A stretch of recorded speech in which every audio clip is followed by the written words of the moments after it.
ഹരി ഓം. എല്ലാ സാധകർക്കും ഒരിക്കൽ കൂടി മീറ്റ് മീ മെഡിറ്റേഷൻ ചാനലിൻ്റെ ഗുരുപദം പരമ്പരയുടെ പുതിയൊരു അധ്യായത്തിലേക്ക് സ്വാഗതം. നമ്മൾ ശ്രീനാരായണ ഗുരുദേവൻ്റെ ഒരു ജീവചരിത്രം അശോകൻജി നമ്മളോട് പങ്കുവച്ചുകൊണ്ടേയിരിക്കുകയാണ്. ഗുരുദേവൻ്റെ ജനനം മുതൽ മഹാസമാധി വരെയുള്ള ആ ഒരു മഹത്തായിട്ടുള്ള ഒരു ജീവിതം, ആ ഒരു അവതാരം തന്നെയാണ്. അവതാരത്തിൻ്റെ ആ മഹിമയും ആ ഒരു അവതാരത്തിൻ്റെ പ്രത്യേകതകളും സമൂഹത്തിന് നൽകിയിട്ടുള്ള അദ്ദേഹത്തിൻ്റെ ആ സന്ദേശവും ഇതെല്ലാം നമ്മളിലേക്ക് എത്തിക്കാനാണ് അശോകൻജി ശ്രമിക്കുന്നത്. ഗുരുപദത്തിൻ്റെ 10 എപ്പിസോഡ് വരെ ഇവിടെ നമ്മൾ ഇത്രയും നാളായിട്ട് നമ്മൾ എടുത്തിട്ടുണ്ട്. അതിൽ അദ്ദേഹത്തിൻ്റെ ജീവിതത്തിൻ്റെ പ്രധാനപ്പെട്ട സംഭവങ്ങളെല്ലാം വളരെ ഡീറ്റെയിലായിട്ട് അശോകൻജി അതിനെ ആഴത്തിൽ പഠിച്ച് മനസ്സിലാക്കാൻ ശ്രമിച്ചിട്ടുണ്ട്. ഒട്ടേറെ അനുഭവങ്ങൾ അദ്ദേഹം പങ്കുവച്ചിട്ടുണ്ട്. ഗുരുദേവനോടൊപ്പം സഞ്ചരിച്ച ഒട്ടേറെ ശിഷ്യന്മാർ അദ്ദേഹം പഠിപ്പിക്കാൻ ശ്രമിച്ച അറിവുകളെ സ്വയം ജീവിതത്തിൽ പകർത്തി ജീവിച്ചവരായിട്ട് ഒരുപാട് പേരുണ്ട്. നമുക്കറിയാം, നമ്മൾ കഴിഞ്ഞ എപ്പിസോഡിൽ ശിവലിംഗദാസ സ്വാമികളെ കുറിച്ചാണ് പറഞ്ഞുകൊണ്ടിരുന്നത്. അദ്ദേഹത്തിൻ്റെ ജീവിതവും അദ്ദേഹത്തിൻ്റെ ഗുരുദേവനോടൊപ്പമുള്ള ജീവിത അനുഭവങ്ങളും ഇതെല്ലാമാണ്. എങ്ങനെയാണ് അദ്ദേഹം ഗുരുദേവനെ കണ്ടതും അതിൻ്റെ അദ്ദേഹത്തിനുള്ളിലുണ്ടായിരുന്നൊരു പേടി, അതിനെ ഗുരുദേവൻ എങ്ങനെ മാറ്റി, എങ്ങനെ അദ്ദേഹം സാധനയിൽ മുന്നോട്ട് പോകുന്നു, ഇതെല്ലാമാണ് നമ്മൾ പറയാൻ ശ്രമിച്ചുകൊണ്ടിരുന്നത്. നമ്മളോട് അശോകൻജി പറഞ്ഞ് മനസ്സിലാക്കിപ്പിക്കാൻ ശ്രമിച്ചത്. ഈ അനുഭവങ്ങളെല്ലാം നമ്മൾ കേൾക്കുമ്പോൾ നമ്മൾ എങ്ങനെയാണ് ഒരു ഗുരുവിനോട് ഒപ്പം ജീവിക്കേണ്ടത് എന്നുള്ളത് നമ്മൾ ആഴത്തിൽ ചിന്തിക്കേണ്ടിയിരിക്കും. ആ കാലഘട്ടത്ത് ഒരു സ്വാതന്ത്ര്യവുമില്ലാതെ, സമൂഹത്തിൽ സ്വാതന്ത്ര്യമില്ലാതിരുന്ന സമയത്ത് അവർ എങ്ങനെ അവരുടെ സ്വാതന്ത്ര്യം കണ്ടെത്തി എന്നുള്ളതുകൂടി നമ്മൾ മനസ്സിലാക്കേണ്ടിയിരിക്കുന്നു. സ്വയം തിരിച്ചറിഞ്ഞ്, സ്വന്തം മനസ്സിനെ തിരിച്ചറിഞ്ഞ്, സ്വയം നിരീക്ഷിച്ച് ഈ സമൂഹത്തോടൊപ്പം ജീവിച്ച മഹാത്മാക്കളാണ് ഇവരെല്ലാവരും. ഗുരുദേവനോടൊപ്പം ജീവിച്ച സാധകരെ നമ്മൾ നോക്കുമ്പോൾ നമ്മൾ സാധകർക്ക് മനസ്സിലാകും. അപ്പം ശിവലിംഗദാസ സ്വാമികളുടെ കുറിച്ച് നമുക്ക് കൂടുതൽ ഇന്ന് അശോകൻജി നമുക്ക് വേണ്ടി പറഞ്ഞു തരുന്നതായിരിക്കും. നമുക്ക് അദ്ദേഹത്തെ നമ്മുടെ സത്സംഗത്തിലേക്ക് സ്വാഗതം ചെയ്യാം. നമസ്തേ ജി. ശിവലിംഗദാസ സ്വാമികളെ കുറിച്ചാണല്ലോ നമ്മൾ കഴിഞ്ഞ എപ്പിസോഡിൽ പറഞ്ഞത്. അപ്പം ഗുരുദേവനെ പോലുള്ള ഒരു മഹാത്മാവിനോടൊപ്പം ജീവിക്കുക എന്ന് പറയുമ്പോൾ ഒട്ടേറെ അനുഭവങ്ങൾ എല്ലാ ശിഷ്യന്മാർക്കും ഉണ്ടായിട്ടുണ്ടാവും. അപ്പം ശിവലിംഗദാസ സ്വാമികൾക്കുണ്ടായ ഒരു പ്രത്യേക അനുഭവമോ അദ്ദേഹത്തിൻ്റെ ആ ഒരു എന്താണ് അദ്ദേഹത്തിന് ഗുരുദേവനിൽ നിന്ന് ലഭിച്ച ഒരു അറിവ്, അല്ലെങ്കിൽ ആ ഒരു അനുഭവത്തെക്കുറിച്ച് കുറച്ചുകൂടി കൂടുതൽ അറിയാൻ താല്പര്യമുണ്ട്. നമോ ഭഗവതേ നിത്യശുദ്ധ മുക്തമഹാത്മനെ നാരായണ യതീന്ദ്രായ തസ്മൈ ശ്രീ ഗുരവേ നമഃ. നമസ്കാരം. നമ്മൾ ഈ തുടർച്ചയായി വരുന്ന അധ്യായങ്ങളുടെ ആദ്യ ഭാഗത്ത് ജനനം മുതൽ സമാധി വരെ എന്ന് പറഞ്ഞപ്പോൾ ഞാനെന്ന് പറയുകയുണ്ടായി, ജനനം എന്ന വാക്ക് ഞാൻ ഉപയോഗിക്കുന്നില്ല, പകരം അവതാരം എന്ന വാക്കാണ്, അവതാരം മുതൽ സമാധി വരെ എന്ന വാക്കാണ് നല്ലതെന്ന് പറയുകയുണ്ടായി. പക്ഷേ കഴിഞ്ഞ 10 അധ്യായങ്ങൾ കഴിഞ്ഞിട്ടും അവതാരം എവിടെ എന്ന് ശ്രോതാക്കൾക്ക് ഒരു സംശയം ഉണ്ടായിരിക്കാം. ആ അവതാരം ഇന്ന് നമ്മൾ യാഥാർത്ഥ്യമാക്കുകയാണ്. നമ്മൾ യാഥാർത്ഥ്യമാക്കുക എന്ന് വെച്ചാൽ അവതാര ഇന്ന് നമ്മൾ കാണുകയാണ്. നമ്മളൊരു ശിവക്ഷേത്രത്തിൽ പോകുമ്പോൾ നമ്മൾ ചെയ്യുന്ന ഒരു കാര്യമുണ്ട്. ആദ്യം നന്ദിയെ വണങ്ങും. നന്ദിയെ വണങ്ങിയിട്ടാണ് ശിവഭഗവാനെ വണങ്ങുന്നത്. ഒരു പക്ഷേ ശിവഭഗവാന് ശ്രീ പാർവതീദേവിയോടുള്ളതിനേക്കാൾ സ്നേഹവും ശിഷ്യത്വവും എല്ലാം നന്ദിയോട് എന്നൊരഭിപ്രായം വരെ ഉണ്ട്.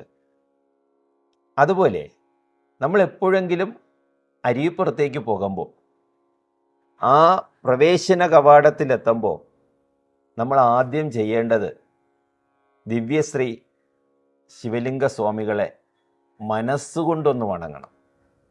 മനസ്സുകൊണ്ട് വണങ്ങിയിട്ട് വേണം അപ്പുറത്ത് പോയി ഗുരുവിനെ, അതായത് ശ്രീനാരായണ ഗുരുവിനെ ദർശിക്കാൻ. അല്ലെങ്കിൽ നമ്മുടെ ദർശനം പൂർത്തിയാവില്ല. ലോകത്ത് ഇതുപോലൊരു ഗുരുശിക്ഷ പാരസ്പര്യം ഉണ്ടാകാൻ സാധ്യതയില്ല. ഞാൻ ഒരിക്കൽ അവകാശപ്പെട്ടിരുന്നു, ശ്രീനാരായണ ഗുരു അരിപ്പുറത്ത് വന്നത് തൻ്റെ ശിഷ്യനെ കാണാനാണ്. അദ്ദേഹത്തിനറിയാം തൻ്റെ പ്രഥമ ശിഷ്യൻ മഹാരാജമുട്ടത്ത് ജനിച്ചിരിക്കുകയാണ്, ജന്മം എടുത്തിരിക്കുകയാണെന്ന് അദ്ദേഹത്തിന് മനസ്സിലായത് കൊണ്ടാണ് അദ്ദേഹം അരിപ്പുറത്ത് വന്നത് എന്ന് ഞാൻ പറഞ്ഞു. ആദ്യമായി ഗുരു ശിക്ഷ ദർശനം നടക്കുന്നത് പുലിപ്പാറ വെച്ചാണ്. ഇന്നും നമുക്ക് അതേ സ്ഥലം പരാമർശിക്കേണ്ടത് ഉണ്ട്. ഇനി മറ്റൊരു കാര്യമെന്ന് പറയുന്നത്, ഗുരു ശിഷ്യ ബന്ധമെന്ന് പറയുന്നത് ഒരു അദ്വൈതമാണ്. ഗുരുവും ശിഷ്യനും ഒന്നാണ്. എന്നാൽ അവിടെ അദ്വൈതം ഇല്ലാത്ത ഏക സ്ഥലവും ഗുരു ശിഷ്യ ബന്ധമാണ്. അങ്ങ് വിചാരിക്കരുത് ഞാൻ പരസ്പര വിരുദ്ധമായ കാര്യം പറയുന്നു. അദ്വൈതം ഗുരുവും ശിഷ്യനും അദ്വൈതം സിദ്ധാന്തത്തിൽ വരുന്നു എന്ന് പറയുന്നു. അത് കഴിഞ്ഞിട്ട് ഞാൻ എന്താ പറഞ്ഞത്, അവർ രണ്ടുപേരും അദ്വൈതത്തിൽ വരുന്നില്ല, രണ്ടും രണ്ടാണെന്ന് പറയുന്നു. അത് നമുക്കൊന്ന് നോക്കാം. അങ്ങ് എൻ്റെ ഗുരുവാണ്, അങ്ങ് എനിക്ക് ദർശനം നൽകുന്നു, അങ്ങയിൽ ഞാൻ ലയിച്ചു ചേരുന്നു. ഇത്രയും മനസ്സിലായല്ലോ. എന്നാൽ നമ്മൾ പൊതുജനത്തിൻ്റെ മുന്നിൽ വരുമ്പോൾ നമ്മൾ രണ്ടും, എൻ്റെ പെരുമാറ്റം ഗുരുവിനോട് എന്നതുപോലെ ആയിരിക്കണം. അവിടെ ഞാൻ അദ്വൈതം കാണിക്കാൻ പാടില്ല. അതായത് വ്യാവഹാരിക ജീവിതത്തിൽ എന്തായിരിക്കണം? ദ്വൈതമായിരിക്കണം. ഗുരുവും ശിഷ്യനും തന്നെ ആയിരിക്കണം. പക്ഷെ നമ്മൾ അദ്വൈതികളാണ്. ഇപ്പോൾ ആ സംശയവും മാറിയിരിക്കും. ഇനി എനിക്ക് ഒരു ചെറിയ അഭിപ്രായം പറയാനുള്ളത്, അത് ഇവിടെ പറയാമോ എന്നും എനിക്കറിയില്ല. SN ട്രസ്റ്റിനോടോ SNDP ശാഖയോടോ ഒക്കെയാണ്. കാരണം അരീപ്പുറം ഇന്ന് നിയന്ത്രിക്കുന്നത് SN ട്രസ്റ്റോ ശ്രീനാരായണ ട്രസ്റ്റോ അല്ലെങ്കിൽ ശ്രീനാരായണ ഗുരു ധർമ്മ പരിപാലന യോഗം അവരാണല്ലോ. അതുകൊണ്ടാണ് അവരോട് എനിക്ക് ഈ അപേക്ഷയുള്ളത്. ആ പ്രവേശന കവാടത്തിൽ ദിവ്യശ്രീ ശിവലിംഗദാസ സ്വാമികളുടെ ഒരു സ്മാരകം വേണം, ഒരു പ്രതിമ വേണം. അതൊരു പക്ഷേ സാക്ഷാൽ ഗുരുദേവൻ തന്നെ മനസ്സിൽ ആഗ്രഹിച്ചു കൊണ്ടിരിക്കുന്ന, അത് ഗുരുക്കൾ മരിക്കുന്നില്ലല്ലോ, അദ്ദേഹത്തിൻ്റെ മനസ്സിലും ഇപ്പോൾ ആ ആഗ്രഹം തന്നെ ഉണ്ടായിരിക്കാം. ആ ആഗ്രഹം ബഹുമാനപ്പെട്ട ഭക്തജനങ്ങളും കമ്മിറ്റിക്കാരും കൂടെ സാക്ഷാത്കരിക്കണം എന്ന അഭിപ്രായത്തോടു കൂടി ശ്രീകൃഷ്ണൻ ചാവക്കാട്, അദ്ദേഹം ശ്രീനാരായണ ഗുരുവും അതുപോലെ ശിവലിംഗദാസ സ്വാമികളും തമ്മിലുള്ള ബന്ധത്തെക്കുറിച്ച് ഒരു അഭിപ്രായം പറഞ്ഞിട്ടുണ്ട്. ആ അഭിപ്രായത്തിലേക്ക് നമുക്ക് കടക്കാം. ശിവലിംഗ സ്വാമികൾക്ക് തൃപ്പാദങ്ങളോടുള്ള ഭക്തിയും സ്വാമിയുടെ നേരെ തൃപ്പാദങ്ങൾക്കുള്ള വാത്സല്യപൂരവും കണ്ടാൽ ഗുരുശിഷ്യ സമ്പ്രദായം ലോകത്തിന് ദൃഷ്ടാന്തീകരിക്കുവാനുള്ള അവതാര സ്വരൂപങ്ങളോ ഇവർ എന്ന് അനുഭവസ്ഥന്മാരിൽ ആർക്കും തോന്നാതിരിക്കുന്നതല്ല. ശിവലിംഗദാസ സ്വാമികൾക്ക് ആദ്യ സമയം മുതൽ തന്നെ ഏകാന്തവാസത്തിനോട് ഒരു താല്പര്യമുണ്ട്. കുട്ടിക്കാലം മുതൽ തന്നെ അദ്ദേഹം ഒരു ഏകാന്തതയിലേക്ക് പോയിരുന്ന ഒരു വ്യക്തിയാണ്. അതിനുള്ള എല്ലാ സാഹചര്യങ്ങളും അദ്ദേഹം എവിടെയൊക്കെ ഏകാന്തത അനുഭവിക്കാൻ പറ്റുമോ ആ സമയത്തെല്ലാം തന്നെ അദ്ദേഹം ഏകാന്തത അനുഭവിച്ചിരുന്നു. പിന്നെ അദ്ദേഹത്തിൽ കണ്ടിരുന്ന ഒരു പ്രത്യേക കാര്യമാണ് അന്തർമുഖത്വം. അന്തർമുഖിയായിരുന്നു അദ്ദേഹം. എല്ലാ കാര്യങ്ങളിലും പങ്കെടുക്കുമെങ്കിലും അവിടെ നിന്നും ഒരു ഒഴിഞ്ഞു നിൽക്കുന്ന ഒരു ഭാവം. അങ്ങനെ ഏകാന്തവാസവും അന്തർമുഖത്വവും അദ്ദേഹത്തിൻ്റെ സഹജ സ്വഭാവമാണെന്ന് തന്നെ നമുക്ക് പറയാൻ കഴിയും. ബഹുജനങ്ങളിൽ നിന്ന് ഒഴിഞ്ഞു കഴിയുക അത് അദ്ദേഹത്തിൻ്റെ മറ്റൊരു പ്രത്യേകതയായിരുന്നു. അരിപ്പുറം ഇപ്പോൾ തിരക്കുകളുടെ സ്ഥലമായി മാറിയിരിക്കുകയാണ്. അവിടെ അരിപ്പുറത്ത് എന്നാണോ ഗുരുദേവൻ്റെ പാദസ്പർശമുണ്ടായത്, ആ പാദസ്പർശമുണ്ടായ ദിവസം മുതൽ വല്ലാത്ത തിരക്കനുഭവപ്പെടുകയാണ്. ഗുരുദേവനെ കാണാനെത്തുന്നവർ, ആവശ്യങ്ങൾ നേടിയെടുക്കാൻ എത്തുന്നവർ, എപ്പോഴും കൂടുതലും ഗുരുനാഥന്മാരിൽ നിന്ന് ആൾക്കാരെത്തുന്നത് ആവശ്യങ്ങൾ നേടിയെടുക്കാനായിരിക്കുമല്ലോ. ആവശ്യങ്ങൾ നേടിയെടുക്കാൻ എത്തുന്നവർ, ഇങ്ങനെ പലതരത്തിലുള്ള ആൾക്കാരെ കൊണ്ട് തിരക്ക് നിറഞ്ഞപ്പോൾ ശിവലിംഗദാസ സ്വാമികൾ അവിടെ നിന്നും ഉൾവലിയാൻ തുടങ്ങി. ഇങ്ങനെ ഉൾവലിയുന്നത് നമ്മുടെ ഗുരുദേവൻ മനസ്സിലാക്കി. അങ്ങനെ ഇദ്ദേഹത്തെ കുളത്തൂരുള്ള കോയിലത്തുകര, അതായത് കോലത്തുകര എന്ന സ്ഥലത്തേക്ക് അയക്കുകയാണ്. കോലത്തുകര നിവാസികളാകട്ടെ അവർ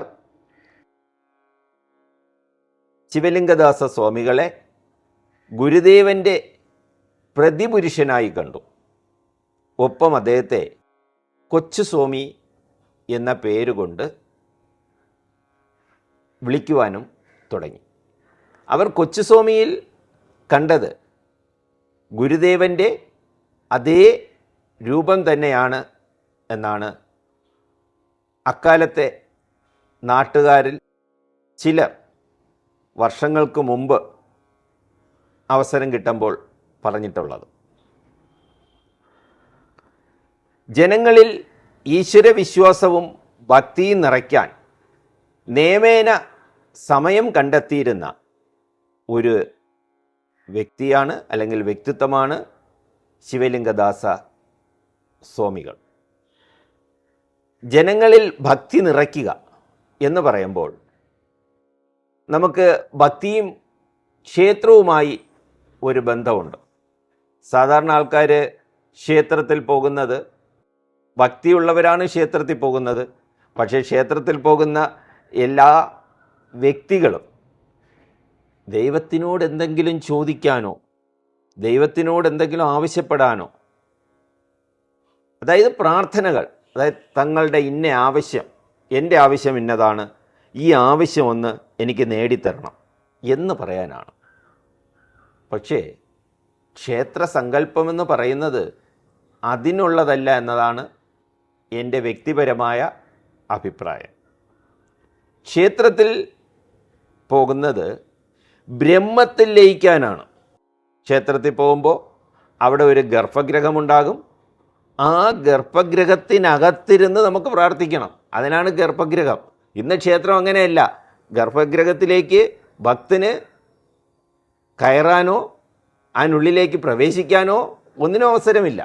അപ്പോൾ ക്ഷേത്ര സങ്കല്പമെന്ന് പറയുന്നത് നമ്മുടെ മതത്തിലുണ്ടായിരിക്കുന്നത് ക്ഷേത്രത്തിൽ പോവുക, ആ ഗർഭഗൃഹത്തിനകത്തിരുന്ന് ദൈവവുമായി ഒരു താതാത്മ്യത്തിലേക്ക് എത്തുക, ദൈവത്തിലേക്ക് ലയിച്ചു ചേരുക. അങ്ങനെ ലയിച്ചു ചേരുമ്പോൾ നമ്മുടെ ആവശ്യങ്ങൾ ദൈവത്തിനോട് ചോദിക്കേണ്ടതായിട്ട് വരുന്നില്ല.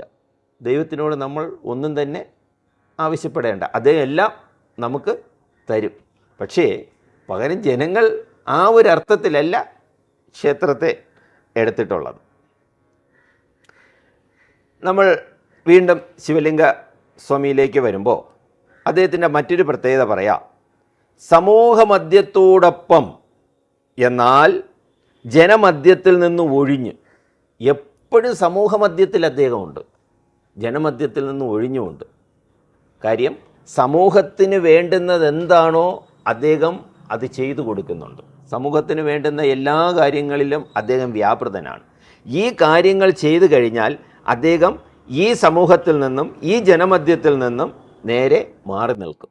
മാറി നിൽക്കുക എന്ന് വെച്ച് കഴിഞ്ഞാൽ അദ്ദേഹം യോഗാഭ്യാസമോ അദ്ദേഹത്തിൻ്റെതായ ഭക്തിയിലേക്കോ ആ ബ്രഹ്മമായി ലയിക്കാനോ, ഞാൻ നേരത്തെ പറഞ്ഞല്ലോ ക്ഷേത്രത്തിൽ പോകുന്നത് ബ്രഹ്മമായി ലയിക്കാനാണ്.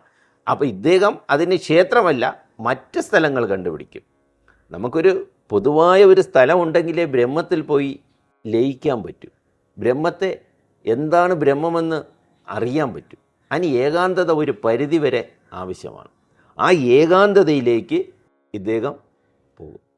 അപ്പോൾ ഇദ്ദേഹത്തിൻ്റെ ഒരു പ്രത്യേകത സമൂഹത്തിനോടൊപ്പം കഴിയും, സമൂഹത്തിൽ നിന്നും മാറി നിൽക്കും. അതൊരു പ്രത്യേക കഴിവ് തന്നെയാണ്. അതുകൊണ്ട് ഇദ്ദേഹം കോയിലത്തുകര കുട്ടികൾക്ക് സംസ്കൃത അഭ്യാസനവും സാൻമാർഗിക ഉപദേശവും കൊടുത്തതിന് ശേഷം ഇദ്ദേഹം അവിടെ നിന്നും ഉൾവലിയും. എവിടേക്കാണ് പോകുന്നത്? ഇന്ന് കാണുന്ന കോയിലത്തുകരയല്ല, അന്നുണ്ടായിരുന്ന കോയിലത്തുകര. അതിശക്തമായ അല്ലെങ്കിൽ നിബിഡമായ ശക്തിയേറിയ കാട്ടുജന്തുക്കളുള്ള ഒരു ഘോര വനപ്രദേശമായിരുന്നു.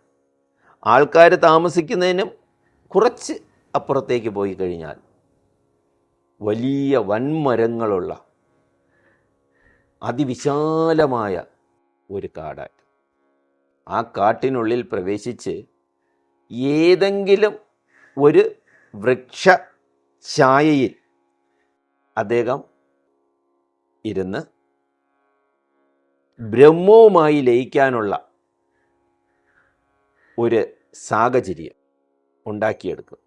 അല്ലെങ്കിൽ യോഗാഭ്യാസത്തിൻ്റെ സൂക്ഷ്മ തലങ്ങളിലേക്ക് അദ്ദേഹം കടന്നു വയ്ക്കൊണ്ടിരുന്നു. ഇങ്ങനെ ഏകാന്ത വാസവും അന്തർമുഖത്വവും ഒപ്പം സമൂഹത്തിനോടുള്ള ബന്ധവും അദ്ദേഹം മുന്നോട്ട് കൊണ്ടുപോയിക്കൊണ്ടേയിരുന്നു. യോഗ ധ്യാനനിഷ്ഠയിൽ അദ്ദേഹം മണിക്കൂറുകളോളം മുഴുകിയിരിക്കും. അതായത് പറയപ്പെടുന്നത്, എഴുതിയിരിക്കുന്നത്, ഈ കുട്ടികൾക്ക് കൊടുക്കുന്ന സംസ്കൃത അഭ്യാസനവും സാൻമാർഗിക ഉപദേശവും കഴിഞ്ഞാൽ ഏതാണ്ട് 10-11 മണിയോടുകൂടി ഇതെല്ലാം കഴിയും. ഇത് കഴിഞ്ഞാൽ അദ്ദേഹം ഈ നിബിഡ വനത്തിലേക്ക് പ്രവേശിക്കുകയും അവിടെ പ്രവേശിച്ചതിന് ശേഷം തൻ്റേതായിട്ടുള്ള യോഗാഭ്യാസനങ്ങളിൽ മുഴുകുകയും ആണ് ഇദ്ദേഹം ചെയ്തുകൊണ്ടിരുന്നത്. അതായത് ചുരുക്കി പറഞ്ഞാൽ പരമപദം പരിചിന്ത ചെയ്ത് പരമപുരുഷാർത്ഥത്തെ പ്രാപിക്കുവാൻ ആ അധ്യാത്മ മനസ്സ് അനുസന്ധാനം ചെയ്തുകൊണ്ടിരുന്നു. ഇനി അദ്ദേഹത്തിൻ്റെ യോഗാനുഭൂതിയിലേക്ക് പോകാം. യോഗാനുഭൂതിയിലേക്ക് പോകുമ്പോൾ നമ്മൾ ഒരു വ്യക്തിത്വത്തിൻ്റെ അല്ലെങ്കിൽ ഒരു ഗുരുനാഥൻ്റെ രചനകൾ, കൃതികളിലൂടെ കടന്നു പോകണം.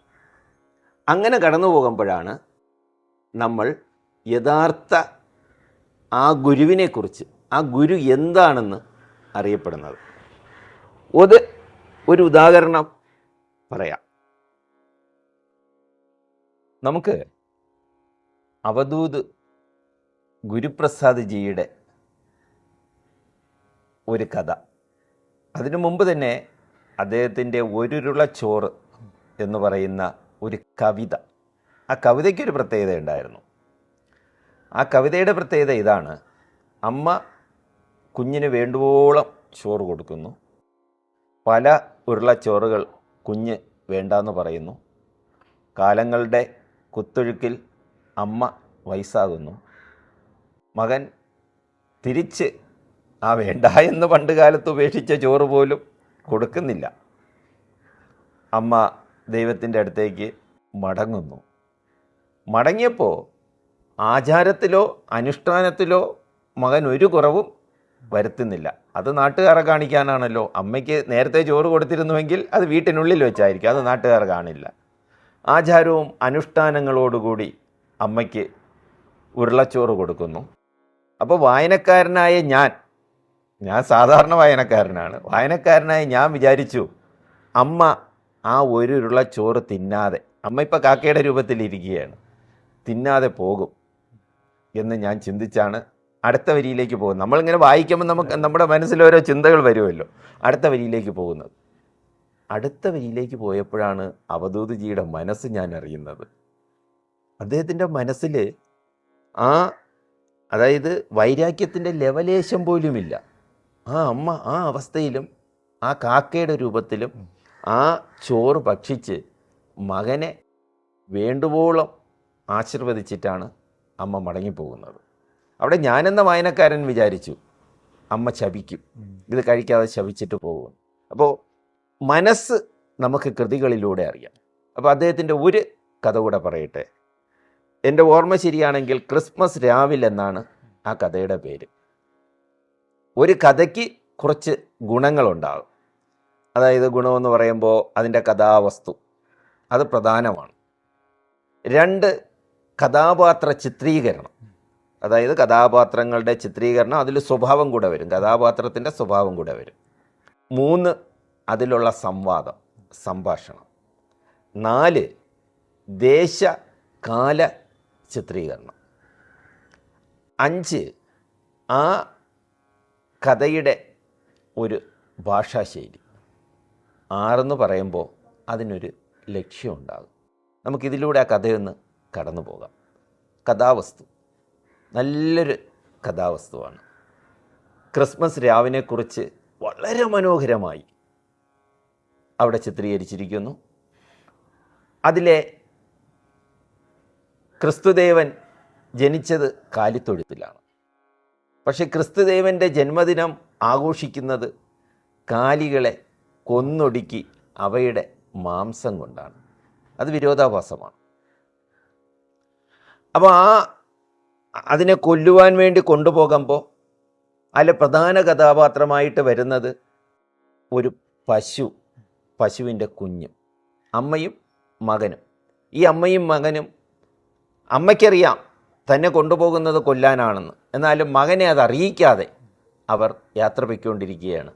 താൻ മരണത്തിലേക്കാണ് പോകുന്നു എന്ന കാര്യം അറിയാതെ തുള്ളിച്ചാടിപ്പോവുകയാണ് ഈ കന്നുകുട്ടി. ഇങ്ങനെ മുന്നോട്ട് പോയി കുറച്ച് സംശയങ്ങൾ അമ്മയോട് ചോദിക്കുന്നു. അമ്മ അതിന് വളരെ ദുഃഖത്തിലുള്ള മറുപടി, ദുഃഖം പ്രകടിപ്പിക്കാതെ, അതായത് അവിടെയും അമ്മയും മകൻ്റെയും ആ മനസ്സ് അദ്ദേഹം വ്യക്തമായിട്ട് ചിത്രീകരിച്ചിട്ടുണ്ട്. അമ്മ എത്ര ദുഃഖം അനുഭവിച്ചാലും ആ ദുഃഖം മക്കളെ അനുഭവിക്കില്ല. നല്ല വാത്സല്യത്തിലൂടെ മറുപടി കൊടുത്ത് മുന്നോട്ട് പോവുകയാണ്. അവസാനം ഒരു ഇടുങ്ങിയ വഴിയിലേക്ക് പോകുമ്പോൾ കുഞ്ഞിന് ഭയം തോന്നുന്നു. ഭയം തോന്നി ആ കുഞ്ഞ് അമ്മയോട് ചോദിക്കുന്നു, അമ്മേ, നമ്മെ എങ്ങോട്ടാണ് കൊണ്ടുപോകുന്നത്? നീ മുന്നോട്ട് നടക്ക്. വിഷമത്തോട്, എന്നാൽ വിഷമം പ്രകടിപ്പിക്കാതെ ആ മറുപടി പറയുന്നു. അവിടെ ഓരോ കാലികളുടെയും കൊല്ലുന്ന ശബ്ദവും അതൊക്കെ കേൾക്കുന്നുണ്ട്, അതിൻ്റെ നിലവിളി കേൾക്കുന്നുണ്ട്. അവസാനം അമ്മയുടെ കൂടെ എത്തുന്നു. അമ്മ അവസാനമായി തൻ്റെ കുഞ്ഞിനോട് ചോദിക്കുന്നു, തൻ്റെ കുഞ്ഞിനെ ഒന്ന് കാണുന്നു. കുഞ്ഞിന് അപ്പോഴാണ് മനസ്സിലായത് തങ്ങളെ കൊല്ലാനാണ് കൊണ്ടുപോകുന്നത്. അപ്പോൾ കുഞ്ഞ് ചോദിച്ചു, നമ്മോട് എന്തിനാണ് ഇവർ ഇങ്ങനെ ചെയ്യുന്നത് എന്ന് ചോദിച്ചപ്പോൾ അതിന് ഒരു മറുപടി എന്നതുപോലെ ക്രിസ്തുദേവൻ ജനിച്ചപ്പോൾ ആദ്യം കണ്ടത് നമ്മളെയാണ്. അപ്പോൾ ഇതോടുകൂടി ആ കഥ എവിടെ അവസാനിക്കുകയാണ്. അപ്പോൾ ഇതിൽ നല്ലൊരു കഥാവസ്തുവുണ്ട്. രണ്ടാമത്തെ കഥാപാത്രത്തിൻ്റെ ചിത്രീകരണം മനുഷ്യരെ ക്രൂരന്മാരായിട്ട് ചിത്രീകരിച്ചിരിക്കുന്നു, കശാപ്പുകാരായിട്ട് ചിത്രീകരിച്ചിരിക്കുന്നു. മൃഗങ്ങളെ വളരെ സ്നേഹമുള്ളവരായിട്ട്, അതായത് മൃഗീയത്വം മനുഷ്യരിലും മനുഷ്യത്വം മൃഗങ്ങളിലേക്കും ആരോപിച്ചിരിക്കുകയാണ്. അപ്പോൾ അവിടെ ഒരു പ്രത്യേകതയുണ്ട്. ക്രൂര മനുഷ്യൻ എപ്പോഴും അവജ്ഞയോടെ നോക്കുന്ന മൃഗങ്ങളെ അവയ്ക്ക് കാര്യമറിയാം, അവ നമുക്ക് സമർപ്പിക്കാനാണ് എന്ന ഭാവത്തിൽ സമർപ്പണം ചെയ്യുകയാണ് എന്നുള്ള രീതിയിലാണ് ഇവിടുത്തെ ചിത്രീകരണം. അത് കഴിഞ്ഞിട്ട് സംവാദം. ഇതിലെ സംവാദങ്ങളെല്ലാം നമ്മുടെ ഇവിടെ വരുന്ന ഈ ധ്യാനകേന്ദ്രത്തിൽ വരുന്ന എല്ലാ ഭക്തർക്കും ഇതിലെ ഈ സംവാദത്തിൻ്റെ ഓരോ വരികളും അറിയാമായിരിക്കും. ആ ഓരോ വരികളും ആ കിടാവ് ചോദിക്കുന്നത് ആ വരികൾ പകരം ഈ പശു പറയുന്ന മറുപടി നമ്മുടെ മനസ്സിൽ തങ്ങി നിൽക്കുന്നതാണ്. ഒരു പക്ഷേ ഇത് നമ്മൾ മനസ്സോടെയാണ് വായിക്കുന്നുവെങ്കിൽ, അതായത് ഇത് വായിച്ച് നമ്മൾ ഉൾക്കൊള്ളുകയാണെങ്കിൽ പിറ്റേ ദിവസം മാംസാഹാരത്തിനോട് വിരോധമാണ് തോന്നുക. ഒരിക്കലും മാംസാഹാരം കഴിക്കാൻ തോന്നില്ല. ഇനി ഇത് കഴിഞ്ഞാൽ ദേശകാല ചിത്രീകരണം. അതും ക്രിസ്മസ് രാവിനെക്കുറിച്ചും അതിനെക്കുറിച്ചും നല്ല രീതിയിൽ ഉള്ള ചിത്രീകരണം അവിടെ നടത്തിയിട്ടുണ്ട്. ഇതിൻ്റെ ഭാഷാശൈലി, ഭാഷ ഒരു വളരെ ചുരുങ്ങിയ ശബ്ദങ്ങളിലാണ് ആശയവിനിമയം. പക്ഷേ ആ ആശയവിനിമയം കുറിക്കുകൊള്ളുന്നത് പോലെ മനുഷ്യൻ്റെ മൃഗീയത്വത്തിനെ പോലും നശിപ്പിക്കുന്ന തരത്തിലേക്ക് അതിൻ്റെ ഭാഷ കടന്നു ചെല്ലുന്നുണ്ട്. ലക്ഷ്യം എന്താണെന്ന് നമുക്കറിയാം. മൃഗങ്ങളെ കൊല്ലാൻ പാടില്ല എന്നുള്ളത് ആണ് ഇതിൻ്റെ ലക്ഷ്യമെന്ന് പറയുന്നത്. പക്ഷെ ഇദ്ദേഹം ലക്ഷ്യത്തിൽ നിന്നും അപ്പുറത്ത് പോയിട്ട് കുറച്ച് ചിന്താശക്തികളാണ് അദ്ദേഹം ഇട്ടിരിക്കുന്നത്. ചിന്താശക്തിയല്ല, ചിന്താശകലങ്ങളാണ് നമുക്ക് തന്നിരിക്കുന്നത്.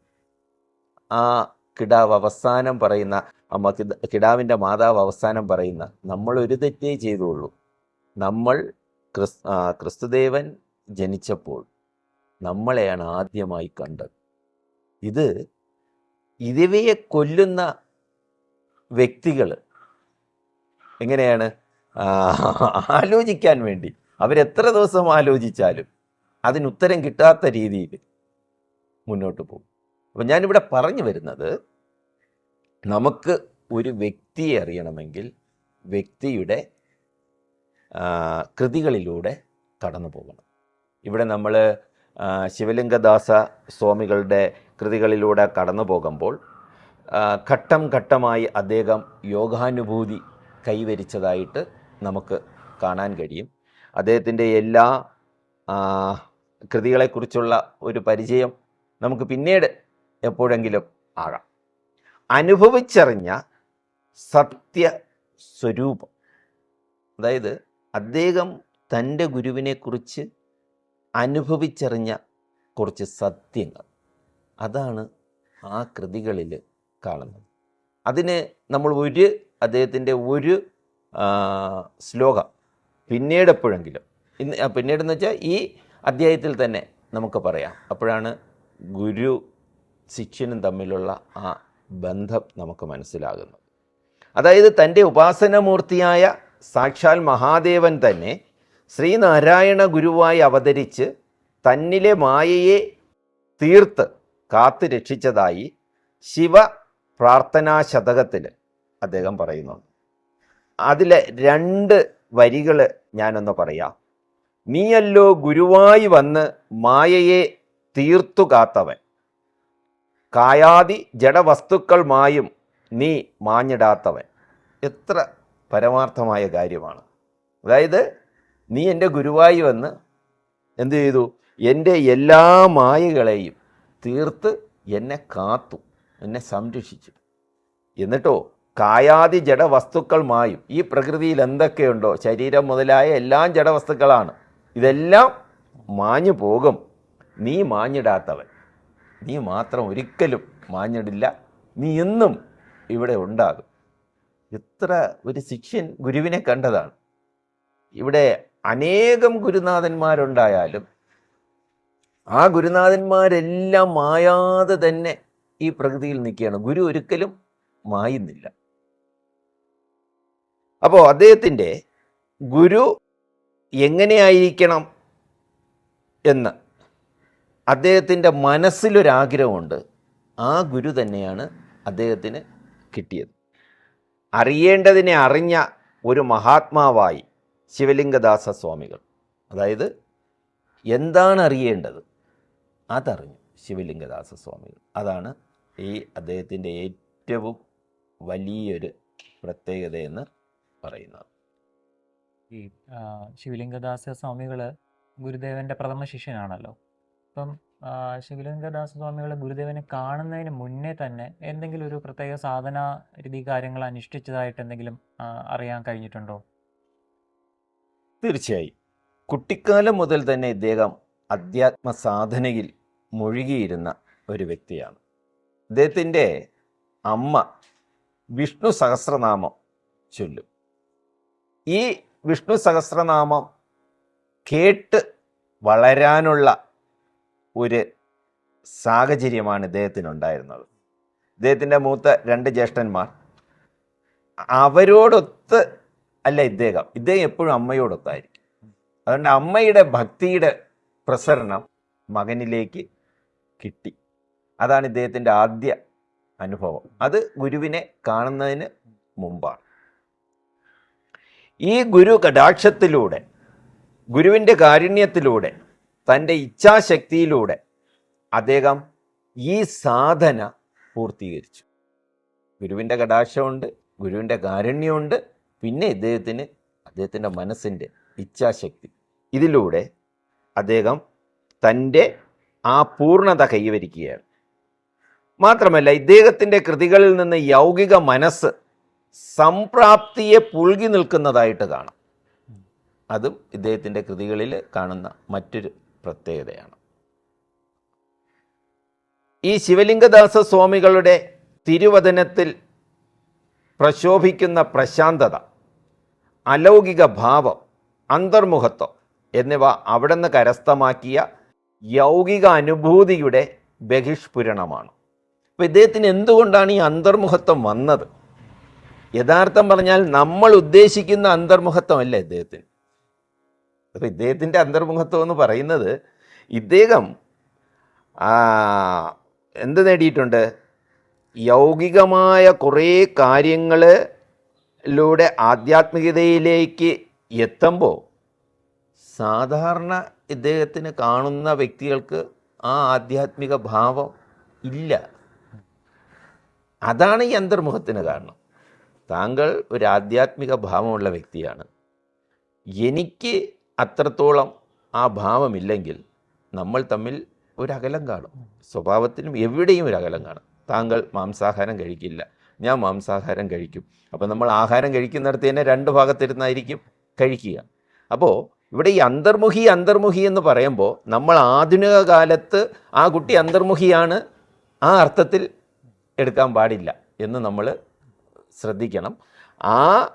ഇദ്ദേഹം ജനങ്ങളോടൊത്താണ് കഴിയുന്നത്, പക്ഷെ ജനങ്ങളിൽ നിന്ന് അകന്നാണ് കഴിയുന്നത്. എന്താണ് ഈ ജനങ്ങളിൽ ഇദ്ദേഹത്തിനുള്ള എത്ര ഭക്തിയുണ്ടോ ആ ഭക്തിയുടെ ഈശ്വരനോട്, ഇദ്ദേഹത്തിനോടല്ല, ശിവലിംഗദാസ സ്വാമിയോടല്ല, ഈശ്വരനോടുള്ള ഭക്തി ശിവലിംഗദാസ സ്വാമിയുടെ മനസ്സിൽ എത്രത്തോളം ഉണ്ടോ ആ നിലവാരത്തിൽ ഈ സാധാരണ ജനങ്ങൾക്ക് ഇല്ല.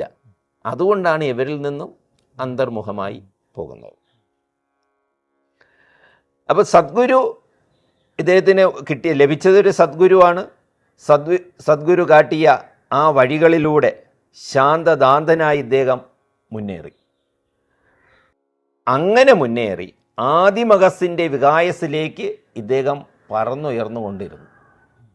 അതായത് സാധാരണ മനുഷ്യനിൽ നിന്നും അമാനുഷികതയിലേക്ക്, അമാനുഷികത എന്ന് പറയുമ്പോൾ ഈ നമ്മൾ നോവലിലൊക്കെ വായിക്കുന്ന അമാനുഷികതയില്ല, മനുഷ്യനില്ലാത്ത ശക്തി, അങ്ങനെയല്ല, മനുഷ്യനില്ലാത്ത ശക്തി തന്നെ, പക്ഷേ അത് ഭക്തിയുടെ ആ ലെവലിലാണ്. ഭക്തിയുടെ സാധാരണ മനുഷ്യനില്ലാത്ത ഒരു അമാനുഷികതയിലേക്കാണ് ഭക്തിയുടെ കാര്യത്തിൽ ഇദ്ദേഹം മുന്നോട്ട് പോയിക്കൊണ്ടിരുന്നത്. അധ്യാത്മശാസ്ത്രങ്ങളിൽ സദ്ഗുരുവിൻ്റെ ജീവിത വ്യവഹാര വൃത്തിയെ അപഗ്രഥനം നടത്തിയിട്ടുണ്ട്. ഗുരു ലഘുവിന് നൽകുന്ന ജ്ഞാനോപദേശങ്ങളെയും ദീക്ഷയെയും ആധാരമാക്കി ആ ബാഹ്യ വ്യവഹാരങ്ങളെ നമുക്ക് ചതുർഭാഗങ്ങളായിട്ട് വിഭജിക്കാം. അപ്പോൾ ഗുരു എങ്ങനെയാണ് ശിഷ്യനെ എന്ത് ചെയ്യുന്നത്, ദീക്ഷ നൽകുന്നത്, അല്ലെങ്കിൽ എങ്ങനെ ദീക്ഷ നൽകണം മുതലായ കാര്യങ്ങളെല്ലാം തന്നെ ഈ ആധ്യാത്മിക ഗ്രന്ഥങ്ങളിൽ പറഞ്ഞിട്ടുണ്ട്. ആ പറഞ്ഞിരിക്കുന്ന ആ കാര്യങ്ങളെ പൊതുവിൽ 4 ഭാഗങ്ങളായിട്ട് നമുക്ക് തിരിക്കാം. അത് ആ 4 ഭാഗം ഇവയാണ്: 1 സൂചക ഗുരു, 2 ദീക്ഷാഗുരു, 3 ജ്ഞാപക ഗുരു, 4 ബോധക ഗുരു. പിന്നെ ഇതിനെ ഓരോന്നിനെക്കുറിച്ചും നമുക്ക് ഒന്ന് നോക്കാം. സൂചക ഗുരു എന്ന് പറയുമ്പോൾ വാക്കിൽ തന്നെ അതെന്താണെന്നുണ്ട്, സൂചക ഗുരു എന്താണെന്നുണ്ട്. അതായത് ശാസ്ത്രത്തെയും സ്വ അനുഭവത്തെയും വിശകലനം ചെയ്ത് വസ്തുതത്വം കാട്ടിക്കൊടുക്കുന്നു. ശാസ്ത്രം, പിന്നെ ആ ശാസ്ത്രത്തിൽ ആ ഗുരുനാഥൻ ഇവിടെ കുറേ കാലം ജീവിച്ചല്ലോ, അദ്ദേഹത്തിന് കുറച്ച് അനുഭവങ്ങൾ ഉണ്ടായിട്ടുണ്ട്. ഇതിനെ രണ്ടും കൂടെ വിശകലനം ചെയ്യും. വിശകലനം ചെയ്ത് അതിൻ്റെ വസ്തുതത്വം എന്താണെന്ന് തൻ്റെ ശിഷ്യന് പറഞ്ഞു കൊടുക്കും, സൂചിപ്പിച്ചു കൊടുക്കും. അങ്ങനെയുള്ള വ്യക്തിത്വത്തെ, അങ്ങനെയുള്ള ഗുരുവിനെ സൂചക ഗുരു എന്ന് പറയും. അത് കഴിഞ്ഞിട്ട് ദീക്ഷാഗുരുവുണ്ട്. വസ്തുതത്വത്തെ പ്രാപിക്കുന്നതിന് സമർപ്പണം ചെയ്യപ്പെടുന്ന ശിഷ്യന് ദീക്ഷ നൽകുന്നു. ഒരു ശിഷ്യന് ഈ വസ്തുതത്വത്തെ ഒന്ന് പ്രാപിക്കണം. അപ്പോൾ ആ വസ്തുതത്വത്തെ പ്രാപിക്കാൻ വേണ്ടി ശിഷ്യൻ സമർപ്പണം ചെയ്യാൻ തയ്യാറാണ്. സമർപ്പണം ചെയ്യാൻ തയ്യാറാകുമ്പോൾ ആ ശിഷ്യന് ദീക്ഷ നൽകും. അങ്ങനെയുള്ള ഗുരുവിനെ ദീക്ഷാഗുരു എന്ന് പറയും. ഇനി ജ്ഞാപക ഗുരു, വസ്തുസ്വരൂപത്തിൻ്റെയും അനുഭവതലങ്ങളെയും കുറിച്ച് ശരിക്കുള്ള ബോധം പ്രദാനം ചെയ്യുന്നത് ജ്ഞാപക ഗുരു. അതായത് വസ്തുതത്വം, അതുപോലെ തന്നെ വസ്തുസ്വരൂപം, ഇതിൻ്റെ എല്ലാം അനുഭവത്തെ ജ്ഞാനം അഥവാ ബോധം, രണ്ടും ഏതാണ്ട് ഒരേ അർത്ഥമാണ്. ഈ ജ്ഞാനത്തെ പ്രധാനിക്കും. ഇത് എന്നതാണ് നേരെ ആദ്യത്തേത് സൂചിപ്പിക്കുകയുള്ളൂ, ഇങ്ങനെയാണെന്ന് സൂചിപ്പിക്കും. ഇവിടെ നേരിട്ടങ്ങ് ഇതങ്ങ് പ്രധാനിക്കും. അതിനെയാണ് ജ്ഞാപക ഗുരു എന്ന് പറയുന്നത്. ഇനി 4-മത്തേത് ബോധക ഗുരുവാണ്. വസ്തുതത്വത്തെ സാക്ഷാത്കരിക്കാൻ ബോധം പ്രദാനം ചെയ്യും. ആ വസ്തുതത്വത്തെ സാക്ഷാത്കരിക്കാൻ വേണ്ടുന്ന ബോധം പ്രദാനം ചെയ്ത് അനുഗ്രഹിക്കും. ഇങ്ങനെയുള്ള ഗുരുവിനെ ബോധക ഗുരു എന്ന് പറയും. അതായത് ഒരു ഗുരുവിന് തൻ്റെ ശിഷ്യനെ കാണുമ്പോൾ ഇവൻ എവിടെ പോകും എന്നറിയാൻ കഴിയും. ഞാൻ മുമ്പ് എപ്പോഴോ പറഞ്ഞിട്ടുണ്ടോ ഇല്ലയോ എന്ന് എനിക്ക് ഓർമ്മയില്ല. ഇപ്പോൾ ഉത്തരേന്ത്യൻ കോളേജുകളിൽ നമ്മൾ പോവുകയാണെങ്കിൽ തൻ്റെ അടുത്തേക്ക് വരുന്ന ശിഷ്യനെ ഒരു 6 മാസം അവർ നിരീക്ഷിക്കും. നിരീക്ഷിച്ചിട്ട് നീ ഇന്ന ഭാഗത്തേക്ക് പോകണമെന്ന് അവർ നിർദ്ദേശിക്കും.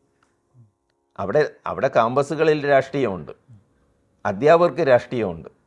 പക്ഷേ ഈ രാഷ്ട്രീയം അധ്യാപക വിദ്യാർത്ഥി ബന്ധങ്ങൾക്ക് വിഘ്നമാകുന്നില്ല.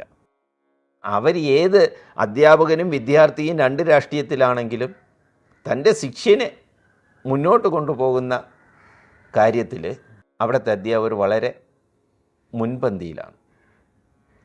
അപ്പോൾ ഇത് നമ്മുടെ ഭാരതീയ സംസ്കാരം, പണ്ടത്തെ ആ ഭാരതീയ സംസ്കാരം ഇപ്പോഴും ചിലയിടങ്ങളിലെങ്കിലും നിലനിൽക്കുന്നു എന്ന് ഞാൻ സൂചിപ്പിക്കാൻ വേണ്ടി മാത്രമാണ് ഇവിടെ ഞാനിത് പറഞ്ഞത്. കേരളത്തിൽ അങ്ങനെ ഒരു സാഹചര്യം ഉണ്ടോ എന്ന് ഓരോ വ്യക്തികളും ചിന്തിക്കണം എന്നൊരു അഭിപ്രായം കൂടെ, വ്യക്തിപരമായൊരു അഭിപ്രായം കൂടെ പറയുകയാണ്. ശിഷ്യൻ്റെ വാസനയെയും യോഗ്യതയെയും അനുസരിച്ചായിരിക്കും ഗുരുവിൻ്റെ ഉപദേശം. ശിഷ്യൻ എങ്ങോട്ട് പോകാൻ ആഗ്രഹിക്കുന്നുവെന്ന് ഗുരുവിന് അറിയാൻ കഴിയും. അപ്പോൾ അതനുസരിച്ച് ഗുരു ഒരു ഉപദേശം നൽകും. ഗുരു ലഘുവിനെ, അതായത് ശിഷ്യനെ, പല ഉപാധികളിലൂടെ ആയിരിക്കും ആധ്യാത്മിക തലത്തിലേക്ക് കൊണ്ടുപോകുന്നത്. അതിനെ ആധ്യാത്മിക തലത്തിലേക്ക് കൊണ്ടുപോകാൻ വേണ്ടി ഒരു ഉപാധിയല്ല, പലതരത്തിലുള്ള ഉപാധികൾ അവർ സ്വീകരിക്കും.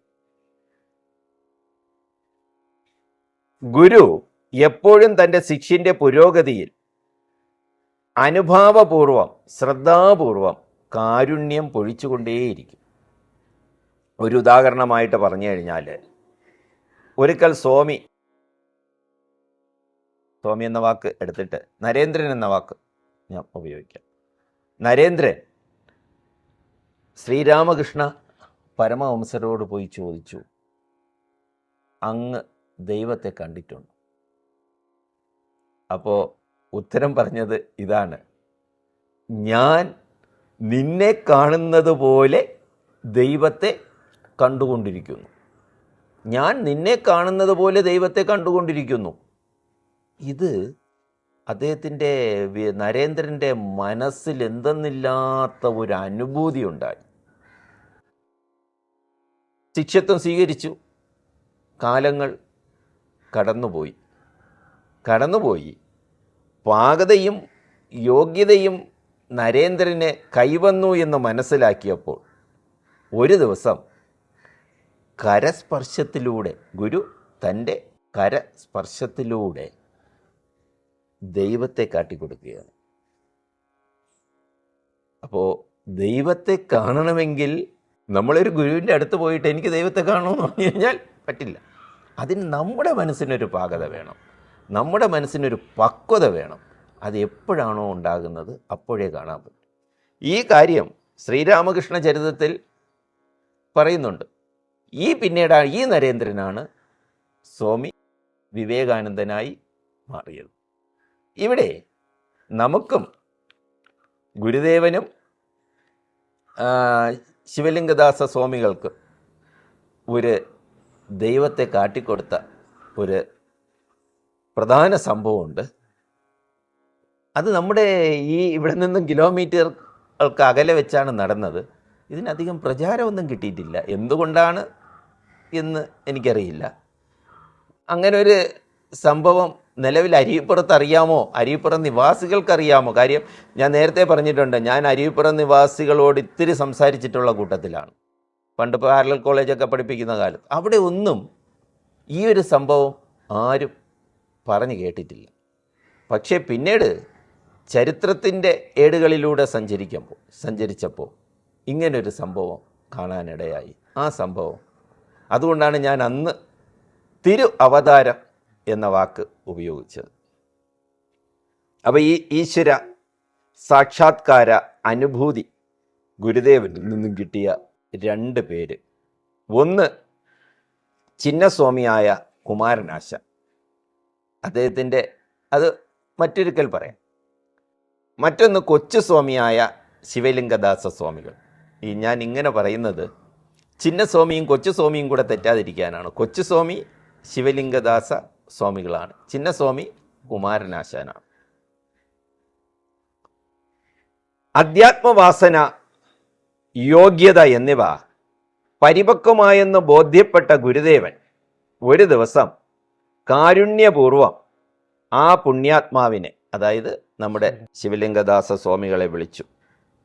ഞാൻ നേരത്തെ പറഞ്ഞല്ലോ, സദ്ഗുരുക്കൾ എപ്പോഴും ഒരു ഉപാധിയിലൂടെ ആയിരിക്കും ശിഷ്യരെ പാരമാർത്ഥിക തലത്തിലേക്ക് കൊണ്ടുപോകുന്നത്. പാരമാർത്ഥിക തലത്തിലേക്ക് കൊണ്ടുപോകണമെങ്കിൽ ഒരു ഉപാധി വേണം. ഇവിടെ ആ പാരമാർത്ഥിക തലത്തിലെത്താൻ ശിവലിംഗ സ്വാമികൾക്ക് ഒരു മഹാഭാഗ്യം ഗുരുദേവൻ പ്രദാനിക്കുകയാണ്. ഇതെവിടെ വെച്ചാണെന്ന് ചോദിച്ചു കഴിഞ്ഞാൽ, ശിവലിംഗദാസ സ്വാമികൾ ഗുരുവിനെ ആദ്യമായി കണ്ട ആ പുലിപ്പാറ, അന്ന് ഗുരു നിൽക്കുന്നത് പാറയുടെ, ആ പുലിപ്പാറയുടെ ആ ഗുഹയുടെ മുന്നിലാണ്. ഇപ്പോൾ ഇവർ രണ്ടുപേരും നിൽക്കുന്നത് ആ പുലിപ്പാറയുടെ പാറപ്പരപ്പിലാണ്. പാറപ്പരപ്പിൽ അതിൻ്റെ മുകൾ ഭാഗത്ത് ഇവർ രണ്ടുപേരും നിൽക്കുകയാണ്. ഒരു ഗുരു ഒരു മഹാവാക്യോപദേശം നൽകി.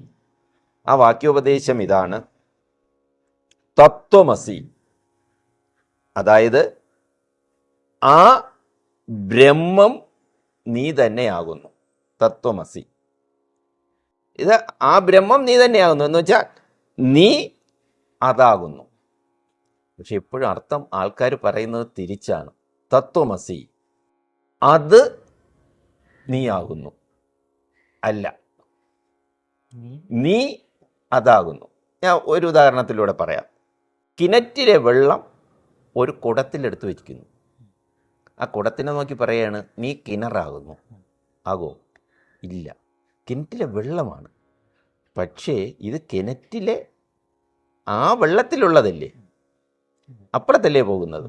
അല്ലെങ്കിൽ ഒരു യജ്ഞത്തിൽ നിന്നും ഒരു യാഗാഗ്നിയിൽ നിന്നും നമ്മൾ ഒരു പന്തം കത്തിക്കുന്നു. പന്തം രണ്ടും ജ്വലിക്കുന്ന വസ്തു തന്നെ, രണ്ടും ഒന്ന് തന്നെ, രണ്ടും തീ തന്നെ. നേരത്തെ രണ്ടും വെള്ളമായിരുന്നു, രണ്ടും തീ തന്നെ. ഈ തീയെ, ഈ പന്തത്തെ നോക്കിയിട്ട് നീ യാഗാഗ്നിയാണെന്ന് പറഞ്ഞാൽ ഇതിൽ യാഗാഗ്നി തന്നെയാണ്. ഇത് യാഗാഗ്നിയല്ല, യാഗാഗ്നി അപ്പുറത്ത് ജ്വലിച്ചുകൊണ്ടിരിക്കുകയാണ്. അപ്പോൾ തത്വമസി എന്ന് പറയുന്നത് അത് നീയാകുന്നു എന്നല്ല, നീ അതാകുന്നു. അതല്ലേ ബ്രഹ്മം. നമ്മളെല്ലാം ഇത്രമാത്രം ഓർമ്മിച്ചാൽ മതി, നമ്മളെല്ലാം ബ്രഹ്മത്തിൻ്റെ ഭാഗമാണ്. അപ്പോൾ ഇവിടെ തത്വമസി എന്ന് പറയുന്ന ഒരു വാക്യം കൊടുത്തു. അപ്പോൾ ഇവിടെ തത്വമസി എന്ന് പറഞ്ഞതുകൊണ്ട് ഒരു കാര്യം കൂടെ ചെയ്യാം. ആ തത്വമസി എന്ന് പറയുന്ന ആ വാക്യാംശം വരുന്ന ആ ബാക്കി ഭാഗം കൂടെ ഞാനൊന്ന് പറഞ്ഞേക്കാം. സ യ യേശ അണിം ഏതത്ത് ആത്മ്യം ഇതം സർവം തത് സത്യം സ ആത്മാ തത്വമസി ശ്വേതകേതു. അതായത് ശ്വേതകേതുവിനോട് ഗുരു പറയുകയാണ്, ആ സത്യമെന്ന് പറയുന്നതും ആ ആത്മാവെന്ന് പറയുന്നതും എല്ലാം ആ ബ്രഹ്മം തന്നെയാണ്. നീ ആ ബ്രഹ്മമാകുന്നു. അതായത് നീ, ഒന്നുകൂടെ പറഞ്ഞാൽ, നീ ആ ബ്രഹ്മത്തിൻ്റെ ഭാഗമാകുന്നു എന്നാണ്. നീ ആ ബ്രഹ്മത്തിൻ്റെ ഭാഗമാകുന്നു എന്ന് ആദ്യത്തെ ഒരു വാക്യം, അതിലുള്ള തത്വമസിയാണ് ഇവിടെ പറയുന്നത്. ഇതൊരു ഉപദേശവാക്യമാണ്. ഗുരു ശിഷ്യന് കൊടുക്കുന്ന ഒരു ഉപദേശവാക്യം. അപ്പോൾ ഉത്തമാധികാരിയായ ശിഷ്യന് അപ്പോൾ ഒരു അനുഭവം ഉളവാകും. താങ്കൾ എന്നോട് എന്തെങ്കിലും പറയുമ്പോൾ ആ പറയുന്നതിൽ നിന്നും എനിക്കൊരു അനുഭവം ഉണ്ടാകും. ആ അനുഭവം എന്താണ്? അഹം ബ്രഹ്മാസ്മി. ആദ്യം പറഞ്ഞു തത്വമസി അല്ലേ, നീ അതാകുന്നു. അപ്പം അങ്ങയോടാണ് ഗുരുദേവൻ പറഞ്ഞുവെങ്കിൽ താങ്കൾ അതിന് യോഗ്യനാണല്ലോ. താങ്കളുടെ മനസ്സിൽ ആ ധാരണ എത്തും, അനുഭവം എത്തും. അഹം ബ്രഹ്മാസ്മി, ഞാൻ ബ്രഹ്മമാകുന്നു. ഇത് ഒരു അനുഭവവാക്യമാണ്. ഞാൻ ബ്രഹ്മമാകുന്നു എന്ന് പറയുമ്പോൾ ഇത് ഒരു അനുഭവവാക്യമാണ്. അപ്പോൾ അഹം ബ്രഹ്മാസ്മിയെക്കുറിച്ച് ഇത് ബൃഹദാരണ്യക ഉപനിഷത്തിലുള്ളതാണ്. അഹം ബ്രഹ്മാസ്മി എന്ന് പറയുന്ന ഈ വാക്യാംശം വരുന്നത്. അതിൻ്റെ ആ ഭാഗം ഞാനൊന്ന് പറയാം. ബ്രഹ്മവാ ഇദം അഗ്ര ആസീത് തത് ആത്മാനം ഏവ ആവേത് അഹം ബ്രഹ്മാസ്മി തസ്മാത് തത് സർവം അഭവത്. ബ്രഹ്മ വാ ഇദം അഗ്ര ആസീത് തത് ആത്മാനം ഏവ ആവേത് അഹം ബ്രഹ്മാസ്മി തസ്മാത് തത് സർവം അഭവത് എന്ന ഇതിൽ നിന്നുമുള്ള അഹം ബ്രഹ്മാസ്മി എന്ന വാക്ക് പറയുന്നു. അപ്പോൾ ശിഷ്യന് തോന്നി താൻ ബ്രഹ്മമാണ് എന്ന് തോന്നി. അപ്പോൾ അടുത്ത വാക്യം കിട്ടുന്നു, ഒരു അനുസന്ധേയ വാക്യം കിട്ടുന്നു. അയമാത്മാ ബ്രഹ്മ, അയമാത്മാ ബ്രഹ്മ, ഈ ആത്മാവ് ബ്രഹ്മമാകുന്നു.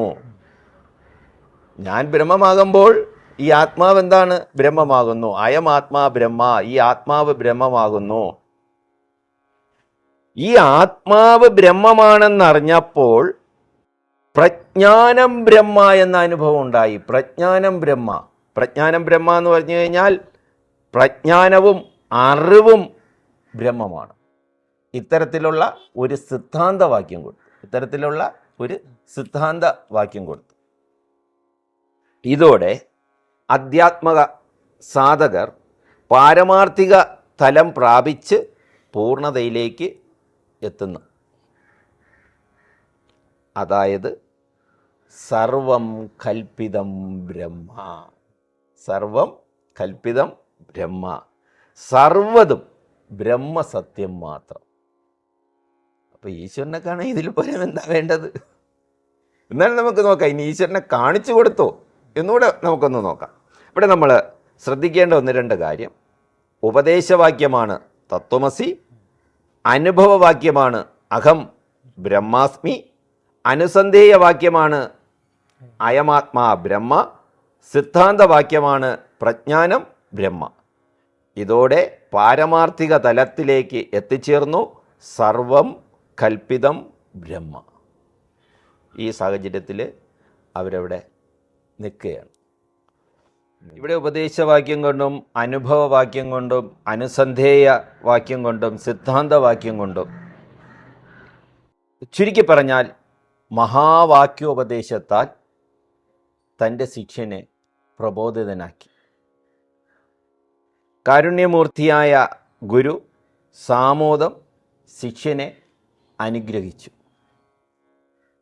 ഒപ്പം ഒരു ഉപാധിയെ സംസൃഷ്ടമാക്കിക്കൊണ്ട് ഒരു ചോദ്യം ചോദിച്ചു. ശിവലിംഗന് ഇപ്പോഴും ഭയമുണ്ടോ?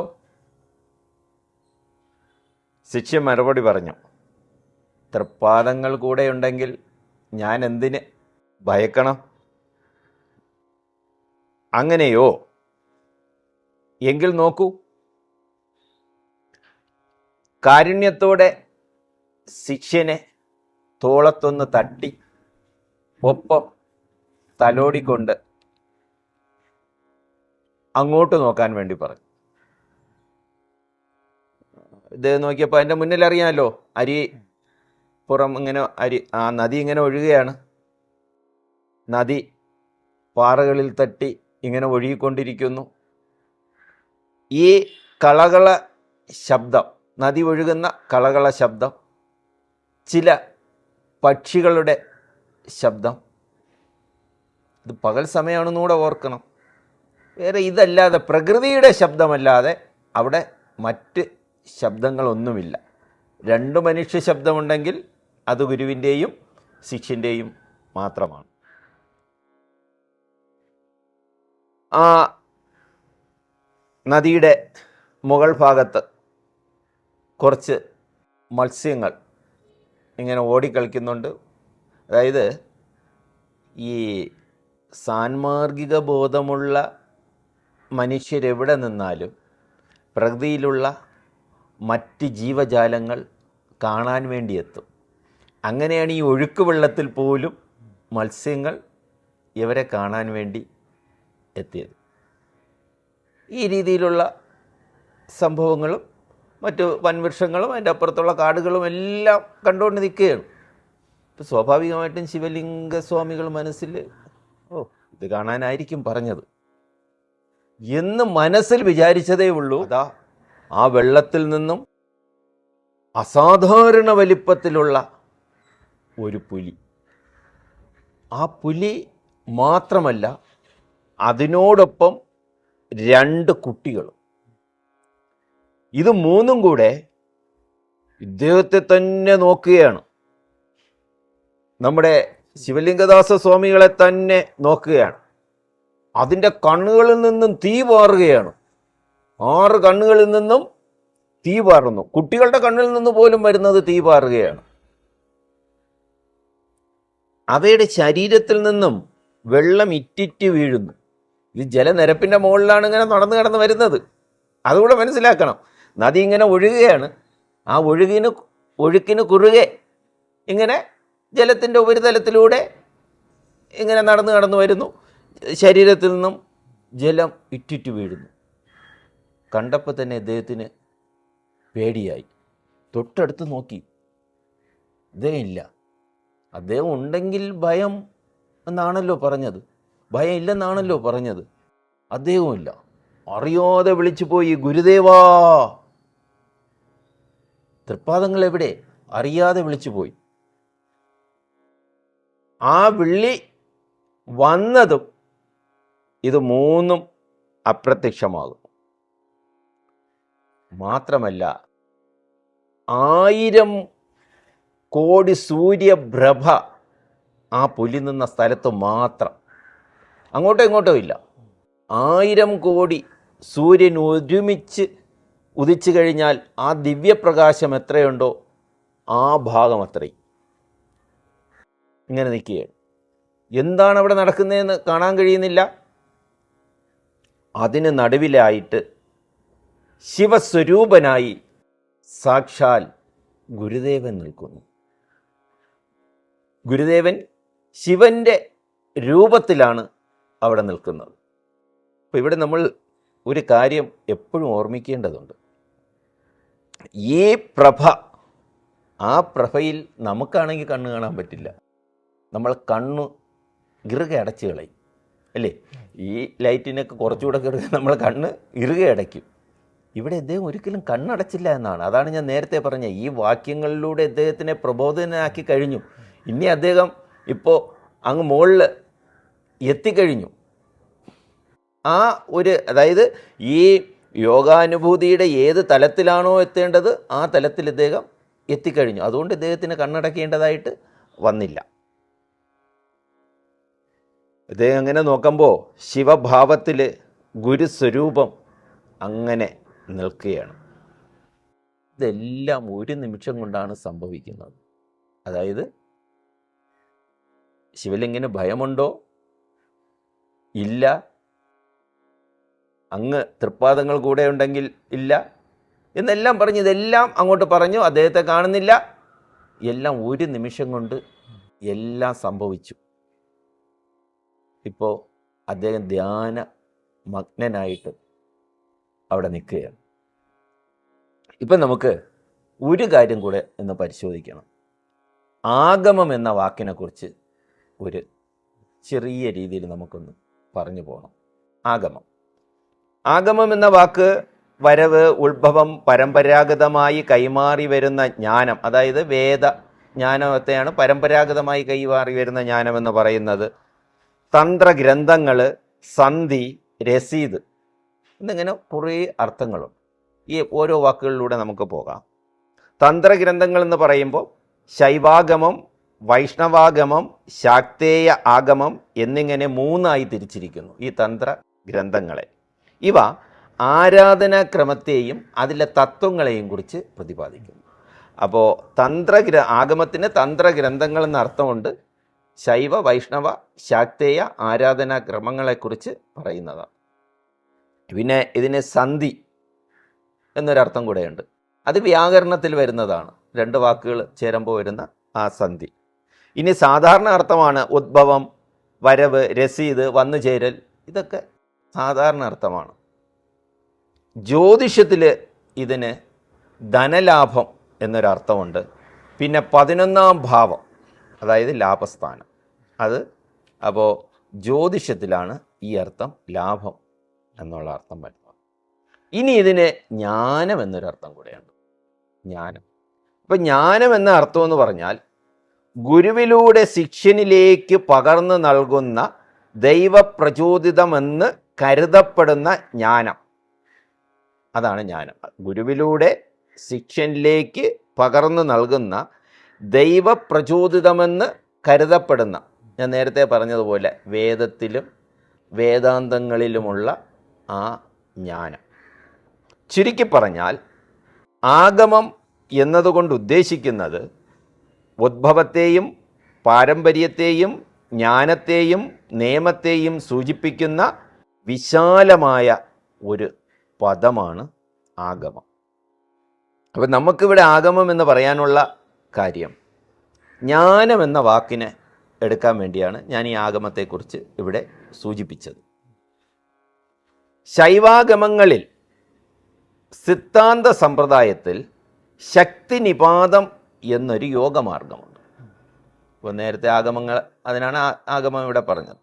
അതിൽ ശൈവാഗമത്തിലാണ് ഇതുള്ളത്. വൈഷ്ണവാഗമത്തിലും ശാക്തേയ ആഗമത്തിലും ഈ ശക്തി നിപാതമില്ല. ശൈവാഗമത്തിൽ ശക്തിനിപാതം എന്നൊരു യോഗമാർഗമുണ്ട്.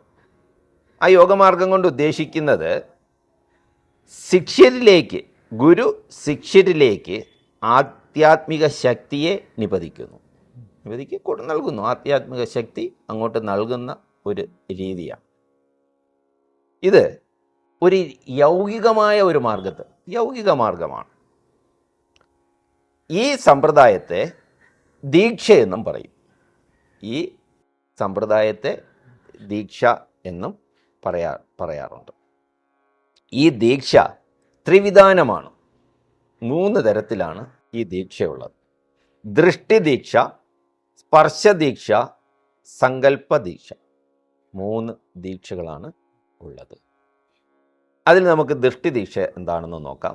കേൾക്കുമ്പോൾ തന്നെ കാര്യം മനസ്സിലായി. ദൃഷ്ടിദീക്ഷയെക്കുറിച്ച് നമ്മൾ കൂടുതൽ പറയേണ്ടത് ഇല്ല. ദൃഷ്ടിദീക്ഷ, കാരുണ്യമൂർത്തിയായ സദ്ഗുരു യൗകികമായ ദൃഷ്ടിയിലൂടെ ശിഷ്യനിലേക്ക് ശക്തിയെ പകർന്നു നൽകുന്നു.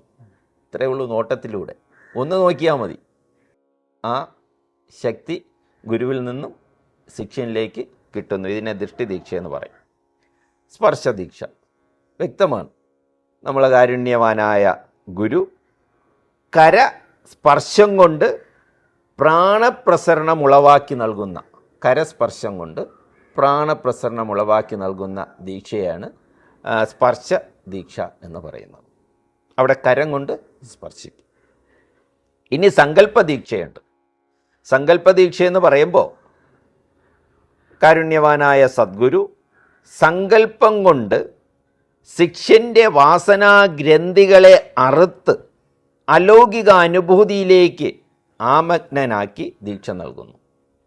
അതായത് ശിഷ്യന് വാസനാഗ്രന്ഥികളുണ്ട്. ആ വാസനാഗ്രന്ഥികളെ ഗുരു സങ്കല്പം കൊണ്ട് മുറിക്കുന്നു. മുറിച്ച് അലൗകിക അനുഭൂതി നൽകുന്നു. ആ അലൗകിക അനുഭൂതി നൽകിക്കൊണ്ട് എന്ത് ചെയ്യും? ഒരു ദീക്ഷ നൽകുന്നു. ഇതിനെയാണ് സങ്കല്പദീക്ഷ എന്ന് പറയുന്നത്. ഇവിടെ 3 ദീക്ഷകൾ ഗുരുദേവൻ ഒരുമിച്ച് ആർക്ക് നൽകി? ശിവൻ. ആദ്യം ഒന്ന് നോക്കി, പിന്നീട് സ്പർശമുണ്ടായി, മനസ്സുകൊണ്ട് ആ വാസന എല്ലാം അറുത്ത് കളഞ്ഞു. അങ്ങനെ ആ 3 ദീക്ഷകളും നൽകിയത് കൊണ്ടാണ് ഈശ്വര സാക്ഷാത്കാരം ഉണ്ടാകാനുള്ള സാഹചര്യം. ഇനി നമുക്ക് ശിവലിംഗദാസ സ്വാമികളുടെ പേര് പറയുമ്പോൾ ഒരു ദിവ്യശ്രീ കൂടെ ചേർത്ത് പറയുന്നത് കുറച്ചുകൂടെ ഭംഗിയായിരിക്കും. ഇപ്പം അദ്ദേഹം സ്വാമിയിൽ നിന്നും കുറച്ചുകൂടെ ഉയർന്നു. അപ്പം ദിവ്യശ്രീ ശിവലിംഗദാസ സ്വാമികൾ അദ്വൈത സാക്ഷാത്കാരത്തിൻ്റെ സാന്ദ്രാനുഭൂതിയിൽ വിഹരിക്കുകയായി. നേരത്തെ നമ്മൾ അദ്ദേഹം പാറപ്പുറത്ത് നിൽക്കുകയാണ്. ആ പാറപ്പുറത്ത് നിൽക്കുന്ന ആ സമയത്താണ് നമ്മൾ എങ്ങോട്ട് വന്നത്? ആഗമത്തിലേക്ക് വന്നത്. അത് ഈ ദീക്ഷയെക്കുറിച്ച് പറയാൻ വേണ്ടി മാത്രമായിരുന്നു. അദ്ദേഹം ആ അനുഭൂതിയിൽ, ആ ഈശ്വര സാക്ഷാത്കാരത്തിൻ്റെ സാന്ദ്രാനുഭൂതിയിൽ അങ്ങനെ വിഹരിച്ച് അവിടെ ഇപ്പോൾ നിപ്പാണ്. മിനിറ്റുകൾ മണിക്കൂറുകൾക്ക് വഴിമാറി. അവിടെ പ്രേക്ഷകർക്ക് വേണ്ടിയാണ് ഞാനിത് പറയുന്നത്. ഇപ്പോഴും അത് കണ്ടുകൊണ്ടല്ല നിൽക്കുന്നത്. ഇത് ആ സംഭവങ്ങളെല്ലാം ഒരു ഒറ്റ മിനിറ്റ് കൊണ്ട്, അല്ലെങ്കിൽ സെക്കൻഡ് കൊണ്ട്, അല്ലെങ്കിൽ 5 മിനിറ്റിനകത്ത് എല്ലാം നടന്നു കഴിഞ്ഞു. പക്ഷെ ആ കാണുമ്പോൾ ഒരു അനുഭൂതി ഉണ്ടല്ലോ, ആ അനുഭൂതിയിലാണ് അദ്ദേഹം അവിടെ നിൽക്കുന്നത്. അതിൻ്റെ പരിസമാപ്തിയിൽ ആന്തരികമായ ചോദന ഉണർന്ന് സവികൽപ്പതയിലേക്ക് ഇദ്ദേഹം പൊയ്ക്കൊണ്ടിരുന്നു. തുടർന്ന് ബാഹ്യപ്രപഞ്ചത്തിലേക്ക്, ആ സവികൽപ്പതയിൽ നിന്നും ബാഹ്യപ്രപഞ്ചത്തിലേക്ക് അദ്ദേഹം ഉണരുകയാണ്. ഉണർന്നപ്പോഴോ പരമ കരുണാകരനായ മഹാഗുരു പൂപ്പുഞ്ചിരി വാരി വിതറി തൻ്റെ ഭാഗത്ത്, അതായത് പഴയ ഭാഗത്ത് എപ്പോഴാണോ ഗുരു അവിടെ നിന്നതുണ്ടല്ലോ, ഈ സംഭവങ്ങൾക്കൊക്കെ മുമ്പ് ഗുരു എപ്പോഴാണോ അവിടെ നിന്നത്, അതേ ഭാഗത്ത് തന്നെ അതാ നിൽക്കുന്നു. എല്ലാം അനുഗ്രഹീതം, ശാന്തം, സുഭദ്രം. അപ്പോൾ ഇത് നമ്മുടെ അരിപ്പുറത്ത് നടന്ന ഒരു മഹാ സംഭവമാണ്. ഇതെത്ര ഗുരുദേവ ഭക്തർക്കറിയാം എന്ന് എനിക്ക് അറിയില്ല. എല്ലാ ഗുരുദേവ ഭക്തരും എല്ലാ കേരളീയരും അറിയേണ്ട ഒന്നാണ്. ഈ നാരായണ ഗുരുദേവൻ സാധുക്കൾക്ക് വേണ്ടിയിട്ട് ഒട്ടേറെ കൃതികൾ രചിച്ചിട്ടുണ്ട്.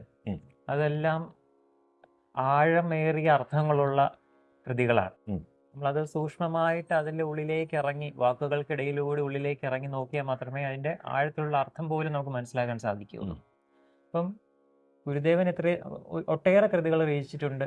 അതുപോലെ തന്നെ ഈ ശിവലിംഗദാസ സ്വാമികൾ അങ്ങനെ കൃതികൾ രചിച്ചിട്ടുള്ളതായിട്ട് എന്തെങ്കിലും അറിവുണ്ടോ? അദ്ദേഹം അനേകം കൃതികൾ രചിച്ചു. നേരത്തെ തന്നെ ഞാനിവിടെ പറഞ്ഞു, ശിവപ്രാർത്ഥനാ ശതകം. ശതകം എന്ന് പറയുമ്പോൾ തന്നെ അതിൽ 100 ശ്ലോകങ്ങൾ ഉണ്ടാകും. നേരത്തെ അവരൊക്കെ പറഞ്ഞു മണ്ണന്തല ദേവിയുടെ സ്തവം. ഇങ്ങനെ വളരെയധികം കൃതികൾ രചിച്ചു. പക്ഷെ അതിൽ ഒട്ടുമുക്കാലും കണ്ടു കിട്ടിയിട്ടില്ല. ഇപ്പം തന്നെ ഈ സംഭവത്തോടനുബന്ധിച്ച് ഈശ്വര സാക്ഷാത്കാരം ലഭിച്ച അന്നേ ദിവസം അദ്ദേഹം എഴുതിയ ഒരു കൃതിയാണ് ഗുരുഷ്ടകം.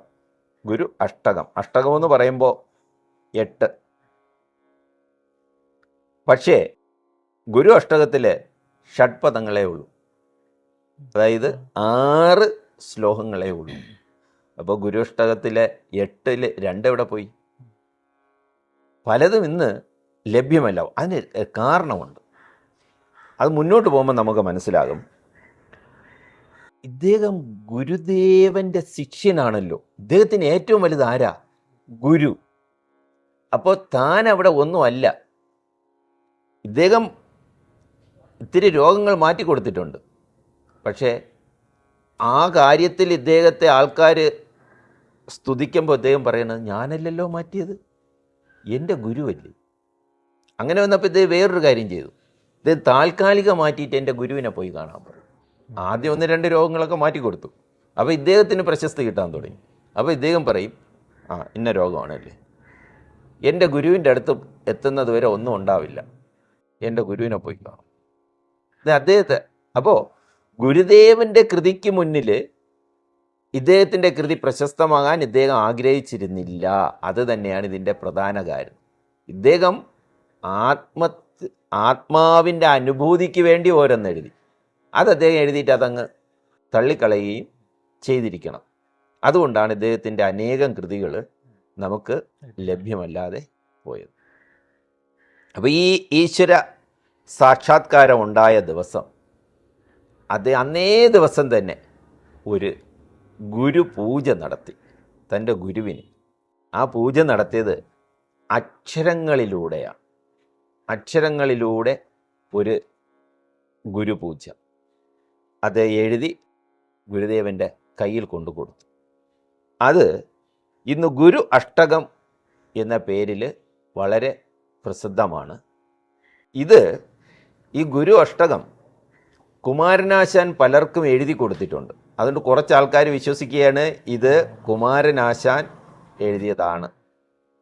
അതുപോലെ തന്നെ യോഗി ശിവപ്രസാദ് എഴുതി കൊടുത്തിട്ടുണ്ട്.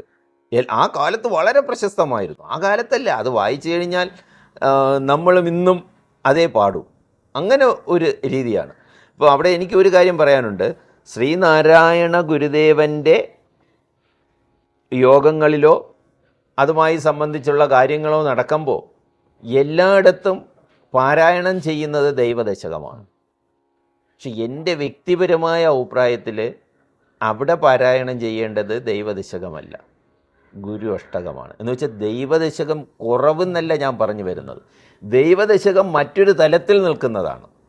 ഗുരുദേവ സമ്മേളനം നടക്കുമ്പോൾ അദ്ദേഹത്തെക്കുറിച്ച്, ഗുരുദേവനെക്കുറിച്ചുള്ള കാഴ്ചപ്പാടാണല്ലോ വരേണ്ടത്.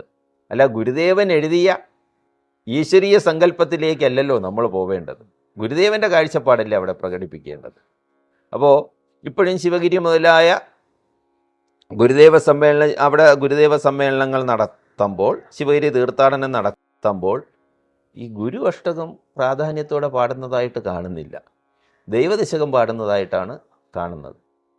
അവിടെ യഥാർത്ഥം പറഞ്ഞാൽ ഗുരു അഷ്ടകമാണ് പാടേണ്ടത്. അപ്പോൾ ഈശ്വരാനുഭൂതിയിൽ ആമഗ്നനായ ദിവ്യശ്രീ ശിവലിംഗ സ്വാമികൾ തനിക്ക് ലഭിച്ച ഈശ്വരീയ അനുഗ്രഹത്തെ സ്തുതിച്ചുകൊണ്ട് അന്നേ ദിവസം എഴുതി തൃപ്പാദങ്ങളിൽ സമർപ്പിച്ച ഗുരുപൂജയുടെ നാമമാണ് ഗുരു അഷ്ടകം. ഗുരുപൂജയുടെ നാമമാണ് ഗുരു അഷ്ടകം. ശ്രീനാരായണ ഗുരു ദിവ്യ സ്തോത്രരത്നം എന്നും ഇതിനെ നമുക്ക് വിശേഷിപ്പിക്കാം. ഇത് ഓം ബ്രഹ്മണേ എന്നാണ് തുടങ്ങുന്നത്. 6 ശ്ലോകങ്ങൾ, 6 പദ്യങ്ങളാണ് ഇതിലുള്ളത്. ഈ 6 പദ്യങ്ങളും ഇതിലുള്ള ഈ 6 പദ്യങ്ങളും ഒരുമിച്ച് വായിച്ചു കഴിഞ്ഞാൽ നമുക്കൊരു മന്ത്രം കിട്ടും, ഒരു പഞ്ചാക്ഷരി മന്ത്രം കിട്ടും. നമഃശിവായ. പക്ഷെ അതിനോടൊപ്പം ഓമും കൂടെ ചേർത്തിട്ടുണ്ട്. ആദ്യത്തെ ശ്ലോകം ഓമിലാണ് തുടങ്ങുന്നത്. അപ്പോൾ ആദ്യ ശ്ലോകം ഓമിൽ, രണ്ടാമത്തെ ശ്ലോകം നായിൽ, ഇന്ന് ഞാൻ ആദ്യം പാടിയത് നമോ ഭഗവതേ നായിൽ, അടുത്ത മായിൽ, പിന്നെ ശീല്, വായിൽ യാ. ഇങ്ങനെ ഓം നമഃശിവായ എന്നത് ശിവസ്വരൂപനായി, ഗുരുദേവനെ ശിവസ്വരൂപനായി കണ്ടതുകൊണ്ടാണ്. അതാണ് ഞാൻ എപ്പോഴോ ഒരിക്കൽ പറയാൻ ആഗ്രഹിച്ച ഒരു കാര്യമാണ്. അരിപ്പുറം പ്രതിഷ്ഠ എന്നത് ശിവനാൽ ശിവനെ പ്രതിഷ്ഠിച്ചു. ശിവഭഗവാൻ തന്നെ ശിവനെ പ്രതിഷ്ഠിച്ചു.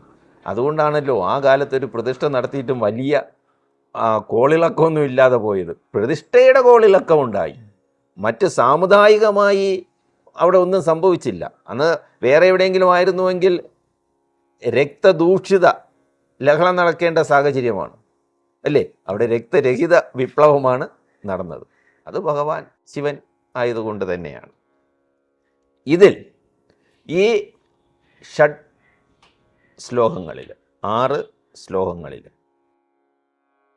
ഗുരുദേവൻ്റെ സ്വരൂപം എന്താണ്, ഗുരുദേവൻ്റെ തത്വദർശനം എന്താണ്, അദ്ദേഹത്തെ എങ്ങനെ ഉപാസന, അതായത് അദ്ദേഹത്തിൻ്റെ ഉപാസനാ മാർഗം, അദ്ദേഹത്തിൻ്റെ വേദാന്ത സിദ്ധാന്തം, ഏറ്റവും ഒടുവിൽ ഗുരു ശിഷ്യ പാരസ്പര്യ, ഇത്രയുമാണ് അതിൽ പ്രതിപാദിച്ചിരിക്കുന്നത്. നമ്മൾ ഓം ബ്രഹ്മണേ മൂർത്തിമതേ എന്ന് കേൾക്കുമ്പോൾ ഇതെന്ത് ഇത്തിരി സംസ്കൃതമാണ്. ആ സംസ്കൃതം കൂടിയതുകൊണ്ട് പലപ്പോഴും അർത്ഥതലത്തിലേക്ക് എല്ലാവർക്കും എത്താൻ കഴിയുന്നില്ല. ഇത്രയും കാര്യങ്ങൾ അതിൽ സ്പഷ്ടീകരിക്കുന്നുണ്ട്. ശിവഭഗവാനെയും ഗുരുദേവനെയും ഒരേ ഭാവത്തിൽ, അതായത് ശിവസ്വരൂപത്തിൽ ഗുരുദേവനെ സ്വാമികൾ അനുഭൂതിയായ ആ സംഭവം ഇതിൽ ദർശിക്കുന്നുണ്ട്. ശിവഭാവത്തിൽ കാണുന്നു. ഇതാണ് ഈ ഗുരു അഷ്ടകത്തിൻ്റെ പ്രത്യേകത. ഈ അധ്യായത്തിൻ്റെ തുടക്കത്തിൽ തന്നെ ഗുരു ശിഷ്യ പാരസ്പര്യ ബന്ധത്തെക്കുറിച്ച് വ്യക്തമാക്കിയിരുന്നു. ഒരു സാധാരണ കുടുംബത്തിൽ ജനിച്ച സാധാരണ കുട്ടിയായി വളർന്ന് ഒരു സാധാരണ മനുഷ്യനായി പോകേണ്ടിയിരുന്ന കുഞ്ചുവിനെ ശിവലിംഗ സ്വാമികളാക്കി തീർത്തത്, വ്യക്തമാക്കിയാൽ ലോകമറിയുന്ന ശിവലിംഗ സ്വാമികളാക്കി തീർത്തത് ഒരു ഗുരുവിൻ്റെ കാരുണ്യവർഷമാണ്. ആ കാരുണ്യം പൊഴിഞ്ഞത് ശ്രീ നാരായണ ഗുരുവിൽ നിന്നുമാണ്. ശ്രീ നാരായണ ഗുരുവിന് കുഞ്ചുവിനെ കാണാൻ കഴിഞ്ഞില്ലായിരുന്നുവെങ്കിൽ കുഞ്ചുവിൻ്റെ ജീവിതം മറ്റൊന്ന് ആയിത്തീരും. ആരും അറിയാതെ കുഞ്ചു ഈ ഭൂമുഖത്ത് നിന്നും തുടച്ച് മാറ്റപ്പെടും. ഈ സംഭവത്തിൽ നിന്നും നമ്മൾ മനസ്സിലാക്കുന്നത്, നമ്മൾ പഠിക്കേണ്ടത്, നാം എപ്പോഴാണോ ഒരു സദ്ഗുരുവിൻ്റെ കൈകളിലേക്ക് സമർപ്പിക്കുന്നത്, അത് നമ്മുടെ ജീവിതത്തെ ഒരു പുതിയ തലത്തിലേക്ക് കൊണ്ടുപോകും. സദ്ഗുരു നമ്മുടെ ജീവിതത്തിൻ്റെ മാർഗദർശിയാണ്. ഗുരു വചനങ്ങളനുസരിച്ച്, ഗുരു നമ്മുടെ ജീവിതത്തിൽ പറയുന്ന മാറ്റങ്ങൾ നമ്മൾ മനസ്സിലാക്കി മുന്നോട്ട് പോകാൻ നമുക്ക് കഴിയണം. അതോടൊപ്പം ഈ ശിവ ഭഗവാൻ നേരിട്ട് വന്ന് ശിവഭഗവാനെ പ്രതിഷ്ഠിച്ച ശിവഭഗവാനം ദർശനം നൽകിയ അരീപ്പുറത്ത് ശിവലിംഗദാസ സ്വാമികളുടെ സ്മാരകവും പ്രതിമയും ഉയരണം എന്ന അതിയായ ആഗ്രഹത്തോടുകൂടി ഈ അധ്യായം ഇവിടെ സമാപിക്കുന്നു. എല്ലാ പ്രേക്ഷകർക്കും നമസ്കാരം.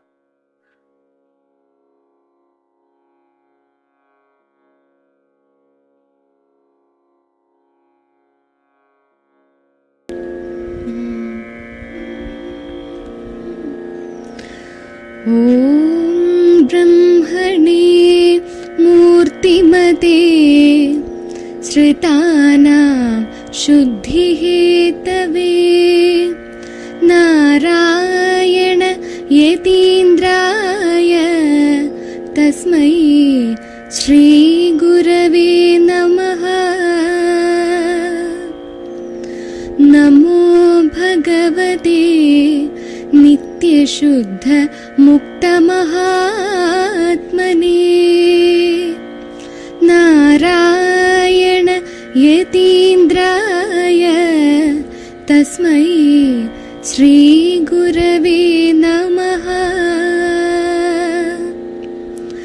महनीय चरित्राय ममता रहितात्मने नारायण यतीन्द्राय तस्मै श्रीगुरवे नमः। शिशिरीकुर्वते शान्ते कटाक्षे शिष्यसञ्चयान्